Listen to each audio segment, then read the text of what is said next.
जय श्री राधे। श्री भगवानुवाच मच्चिता मद्गत्प्राणा बोधयन्तः परस्परम् कथयन्तश्च मां नित्यम् तुष्यन्ति च रमन्ति च मच्चिता मद्गत्प्राणा बोधयन्तः परस्परम्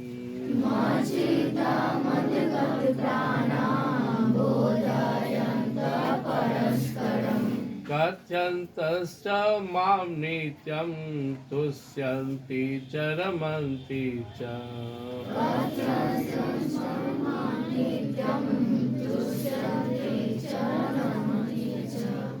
देखो इसके पूर्व के श्लोक में हम लोग भगवान श्री कृष्ण सुने थे, सब हम ही बनाए। तो जो इसको जान जाएगा तो उसकी श्रद्धा मुझ में हो जाएगा। हम भगवान को अलग मानते हैं, हमको लगता है भगवान कोई दूसरा है जो बहुत पूजा करना मतलब खुशामद करने से खुश होता है। ऐसा नहीं है, भगवान अपना है।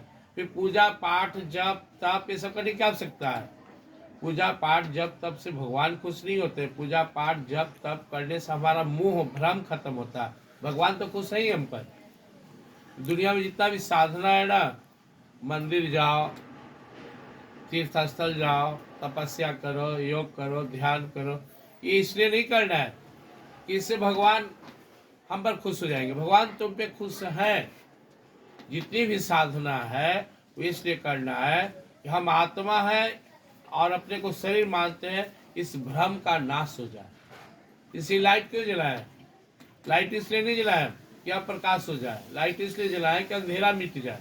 अंधेरा नहीं रहेगा तो अब बाहर में अंधेरा नहीं है तो लाइट की आवश्यकता है नहीं है। जहाँ अंधकार है वही प्रकाश की आवश्यकता है। जहाँ अज्ञानता पढ़ने की आवश्यकता तुम्हें क्यों है? ताकि तुम्हारी अज्ञानता मिट जाए। तो याद रखना हमको कि हमको भगवान की पूजा पाठ जब तक करने का उद्देश्य अपने भ्रम का नाश करना, अज्ञानता का नाश करना, अपने पाप का नाश करना। और पूजा पाठ मतलब भगवान का खुशामद नहीं। भगवान की खुशामद तो पराये का होता है, भगवान अपने हैं। तो भगवान कह रहे इसके पूर्व के श्लोक में बोले अहम सर्वस्य प्रभो मतः सर्वम प्रवर्तते इति मत्वा भजन्ते मां बुद्धा भाव समन्विता। सारा ब्रह्मांड में बनाया हूं। अब जो इसको जान जाएगा उसकी आकर्षण मेरी तरफ होगी। तो अपने माता पिता को क्यों मानते हो? तुम देखा था जन्म लेके कि मेरी माँ जन्म दी है, बाप जन्म मेरे बाप है। ये तुम्हारी भावना उनसे जुड़ गया। ये मेरे लिए कष्ट सहने वाली नारी जरूर मेरी ही माँ है, जो मुझे बचपन में दूध पिलाई, मेरे लिए इतना कष्ट सही, रात दिन मेरी चिंता करती है। इसको छोड़ दूसरा कोई मेरी माँ नहीं हो सकती है। और जो रात दिन मेरे लिए सोचने वाले हैं, यह पुरुष ही मेरे पिता है। भावना से जान गए। तो जब हम यह समझ जाते हैं कि सारी दुनिया बनाने वाले मेरे परम प्रभु हैं, अहम सर्वस्य प्रभो, सबको उत्पन्न करने वाला मैं हूँ, मतलब सर्वम प्रवर्तते। जितनी भी प्रवृत्ति है, जो मेरा हाथ अगर हिल रहा है तो उनकी कृपा है। इसमें बैठे हुए तो हिला रहे हैं, चल गए तो नहीं हिलेगा। कुछ भी हम कर रहे हैं, anything that we are looking, we are acting, we are feeling, these are only due to our God. If our God will not support, I have no capacity to do anything. हम ही पैर हाथ भी नहीं हिला सकते, पलक नहीं हिला सकते। देखा नहीं है कोई पड़ा हुआ है, आँख फाड़े हुए, आँख पलक नहीं गिरा। तो हमारे पीछे हमारे पर प्रभु है, हमारे परमात्मा है।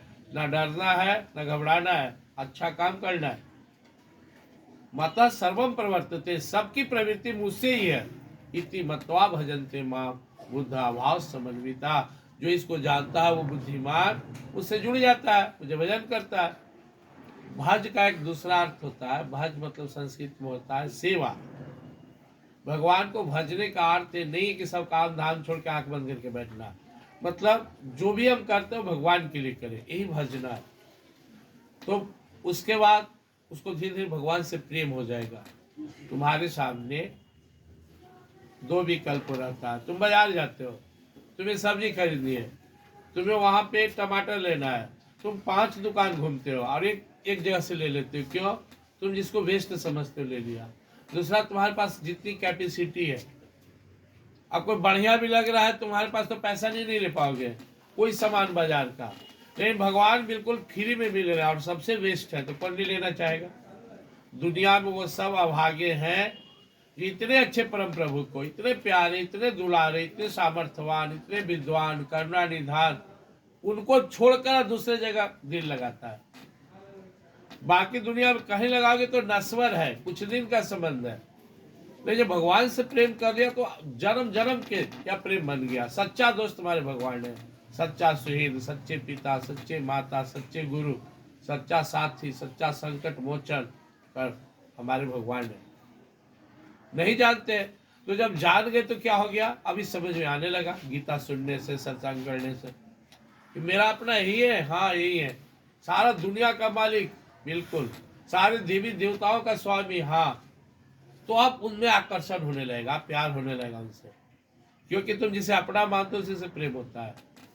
मान लो तुम्हारा एक झोपड़ी है, अब बगल में बिल्डिंग है 5 मंजिला, वो गिर जाए तो ज्यादा दुख नहीं होगा, झोपड़ी गिरे तो दुख होगा।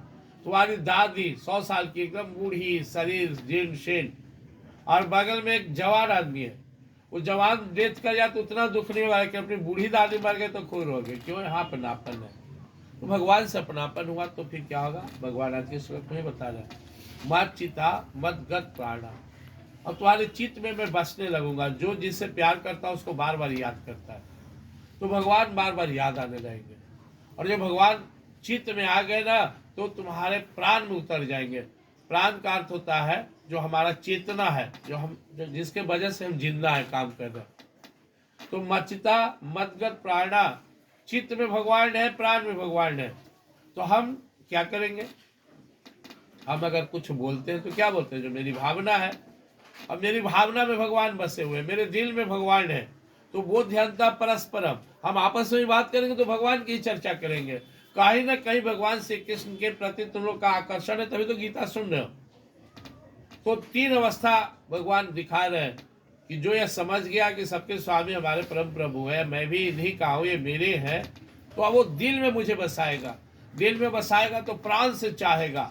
प्राण से कोई उसी को चाहता है। अब किसी के लिए प्राण दे देना, किसके लिए? जो जिससे सबसे ज्यादा प्यार करता है। मतलब वो जिएगा भी मेरे लिए और जरूर पड़ेगा तो मरेगा भी मेरे लिए। इसलिए धर्म पर चलने वाले, तपस्या करने वाले बहुत सारे लोग अपना प्राण भी दे दिए।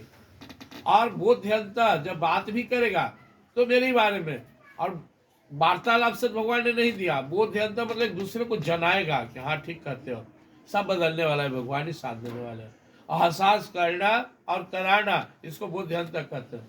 कथ्यंत, मुझे मेरे बारे में कहते रहेगा। माँ नित्यम, ऐसा नहीं कि एक दिन, वो जब भी टाइम मिला तो मेरा भजन गा रहा है, मेरी चर्चा कर रहा है। घर में भी अपने दादी को बैठा के कथा सुना रहा है। तुम लोग दादी नहीं पढ़े लिखे, बैठा सुना। जो फालतू की बात करते हो, आप थे 2 स्टूडेंट आपस में मिलते हो, 2 दोस्त मिलते हो, यू स्टार्ट द टॉकिंग। तो अगर तुम भगवान का भक्त हो ना तो चर्चा करो कि आ रहे थे, एक गाड़ी आ रहा था, भगवान की कृपा से मैं बचा। हर बात में भगवान जोड़ोगे कि भगवान देखो मौसम बदल रहा है, हाँ बदल रहा है, भगवान की माया है। कहीं कोई भी घटना में तो भगवान को जोड़ दोगे, क्या जैसे वहां से भगवान की लीला है। तो कथन तत्सम मां, मेरे बारे में कहेगा नित्यम, हमेशा, तुष्यंती चरमंती च, और अंदर में उसको संतोष महसूस हुआ कि हाँ मैं भगवान का चर्चा करता हूँ, भगवान मेरे। दुनिया की चर्चा उससे नहीं सुहाएगा, उससे भगवान की कथा, भक्तों की कथा, भगवान की लीला अच्छा लगेगा। रमंती च, और धीरे धीरे इसमें रम जाएगा। सोते जागते उठते बैठते भगवान की लीला उसकी आंखों के सामने रहेगा। वो रहेगा संसार में, लेकिन दिल से आत्मा परमात्मा के पास रहेगा, जुड़ा रहेगा। अब क्या होगा आगे तुम इसके बाद सुनोगे। अब तुम्हारे मन में प्रश्न उठेगा कि कोई स्टूडेंट सब छोड़ के भगवान में डूबा हुआ है, कोई किसान सब छोड़ के भगवान में डूबा हुआ है, तो क्या होगा? लेकिन इसके आगे के श्लोक के भगवान स्पष्ट करेंगे, तेषां सतचित्तानां भस्तां प्रीतिपूर्वकं ददामि बुद्धि योगम तम एनं मामुपयान्ति। कल इसकी व्याख्या भी से सुनोगे। भगवान बोले मैं उसे भी छोड़ूंगा नहीं, जो मुझ में लग गया तो मैं उसकी बुद्धि को तेज कर दूंगा, और जो उसका संसारी काम उसमें भी तेज हो जाएगा, प्लस मुझे भी समझने लगेगा, अब वो मुझ में भी रमेगा, दोनों उसकी संसार स्वार्थ और परमार्थ दोनों चलने लगेगा। फिर भगवान को संतोष नहीं हुआ, फिर उससे आगे बढ़े, तीसरा श्लोक में आगे जाओगे। तेसा मेवानुकम पार्थम हम ज्ञान जम तमा नासाम्यात्म भावस्तु ज्ञान दीपेन भास्वता। ऐसा बात बोल दी भगवान की तुम विश्वास नहीं कर पाओगे। भगवान बोले मैं उसके हृदय में ज्ञान का दीप जला देता हूं, वो जो जो चीज जानना चाहेगा, जितना ज्ञान चाहिए अपने आप उसमें प्रकट हो जाएगा। यह सिद्ध भक्त की अवस्था होता है। गीता हटवा के पास में बैठते थे, कुछ ही पूछते थे, कोई साइंस पूछ रहा है, कोई अमेरिका का हालचाल, कोई किसी के बारे में, वो जिस चीज के बारे में सोचे उनके पास सबका सब ज्ञान प्रकट हो। बद्रीनाथ में एक महात्मा थे, कुछ दिन पहले तक थे भी है नहीं, तो उनसे जो जिस भाषा में बात करता था, उनको टेस्ट लेने के लिए लगभग 700-800 भाषा तक का उनसे लोग प्रश्न पूछा। फ्रांसीसी भाषा में, फ्रेंच में पूछा, तुर्की में पूछा, उर्दू फारसी, सब उसी भाषा में जवाब दिए।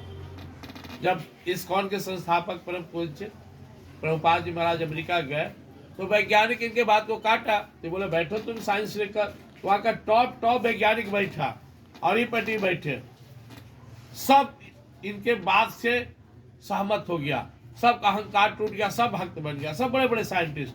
अभी बहुत से तो जीवित है, स्वामी विष्णु स्वामी जी महाराज या पताका स्वामी महाराज, मैं उन लोग के साथ रहा हूँ। तो भक्त लोग पूछा ये सब कहाँ पढ़े थे? बोले हम कहाँ पढ़े जाएंगे, हम जिंदगी में नहीं सब सुने थे, लेकिन हमको अपने भगवान पर भरोसा था। हम आंख बंद किए और पूछते गए, बहुत टेढ़ क्वेश्चन पूछे कि आप एटम के बारे में व्याख्या कीजिए गीता से, आप मोलिकुलस के बारे में, जो मोलिकुल्स है, आप जीव के बारे में, लाइफ प्रोसेस पूछा गया, और सब गीता से बताते हैं कि यहाँ पर है, यहाँ पर है, यहाँ है, यहाँ है। लोग कहा इतना ही कैसे जानते हैं? इसके अलावा सिद्ध पुरुष में वेद वेदांत सभा की, अभी एक अपना राम भद्राचार्य जी महाराज है, जब राम मंदिर का विवाद चल रहा था, तो जज बुलाया कि गवाह देने के लिए, कौन? तो भी गवाह आया, और वो बचपन से सूर है, उनको आंख नहीं है, तो टीवी पर देखता होगा प्रवचन करते हैं। अब वो बताने लगे कि वेद में इतना जगह पर लिखा हुआ है राम जी के बारे में, ऐसे वो दर्जनों उदाहरण दिए। जज बोला दिखाई कहाँ लिखा हुआ है? बोले लिया फलना उपनिषद लिया के पेज नंबर इतना, श्लोक नंबर इतना, वेद लिया इतना नंबर इतना, एक पुराण लिया इतना पेज इतना। वो जज मुस्लिम थे, दंग रह गए। बोले आप जैसा रतन जिस धर्म में है उसके बारे में हमको दिमाग क्या लगाना, इनके पीछे फैसला लिख दिया राम मंदिर के पीछे। जिनके आंख नहीं है सब जान रहे, पूरा गीता याद, रामायण याद, उपनिषद याद। जगत गुरु कृपालु जी महाराज का मैं प्रवचन सुनता था, कहीं से भी प्रसंग बोलते थे कि हाँ ऐसा लिखा हुआ है। तो जो भगवान से जुड़ गया, ये 3 श्लोक लगातार तुम सुनेंगे कि जब हम समझ में आता है कि सब यही है, यही दुनिया चला रहे, तो चिंता किस बात का? जितना अपना बने काम करो, भगवान से जुड़ो। भगवान का भक्त कभी भोंद नहीं हो सकता, भगवान का भक्त कभी भी संसार में पराजित नहीं हो सकता, भगवान का भक्त संसार में गिर नहीं सकता। नहीं भक्त बनेगा तब ना। हम लोग भक्त नहीं है, हम लोग ट्राई कर रहे हैं, अभ्यास कर रहे हैं भक्त बनने का। भक्त बन गए तो आनंद ही आनंद है। भक्त का जीवन किससे उदाहरण दे? तो भक्त को देखा नहीं, भक्त का जीवन बहुत दिव्य होता है। ब्रह्मण्याधाय कर्माणि संगम त्यक्त्वा कृत्य लिप्यते न स पापे न पद्म पत्र मीमांसा। 5वां अध्याय में सुना। कमल की तरह भक्त होता है, कितना भी कीचड़ बढ़े कमल नहीं लिप्त होता। जिसका जीवन दिव्य हो, ध्रुव जी महाराज की तरह, प्रहलाद जी महाराज की तरह, तुलसी जी की तरह, तुलसीदास, सूरदास, मीराबाई। भक्त बहुत अलौकिक होता है। ये पूजा पाठ जब तक करने वाले को तो भक्त मत समझ लेना। यो न हिंस्यति न दृष्टि न सोचती न कांति सुवास परित्यागी भक्ति मान्य समित्य। जिसका आनंद उनसे हो, उनसे आनंद हो, उन्हीं से दुख हो, क्या ध्यान नहीं हुआ? जो संसार के सुख दुख से प्रभावित न होते हो, अपने आप के दिव्य में रहते हो और सबका भला चाहते हो, वो भक्त होते हैं। भक्त बहुत दिव्य शब्द है। लोग प्रयास करेंगे, आंख बंद करो, सब संकल्प लो। पर अपने मानव जीवन के जो या अमूल्यता है इसको समझो। ये मानव जीवन बहुत भाग से मिलता है। तो मानव बना है, तुम्हें गीता सुनने का सौभाग्य मिला है। मानव जीवन का उद्देश्य समझोगे। मानव जीवन का दो ही उद्देश्य है, जब तक जियो सब, जितना बने सबका भला करो और जो भी करो ईश्वर के लिए करो। ईश्वर का तुम श्रेणी आत्मा और परमात्मा का। अपनी दिव्यता को समझो, अपनी दिव्यता को ऊंचा उठाओ। पशुओं जैसा जीवन नहीं जियो, अनुशासित रहो, अपने काम मन लाकर करो और घबराना मत, तुम्हारे साथ ईश्वर है। जब भी प्रॉब्लम हो, पढ़ने में मन न लगे, समझना 1 मिनट भगवान का ध्यान करो, तुम्हारी शक्ति बढ़ने लगेगी। विश्वास के साथ सत्कर्म करते रहो, दुष्कर्म से दूर रहो, ईश्वर को अपना सर्वस्व मानो, ईश्वर जरूर मदद करेंगे। जय श्री राम।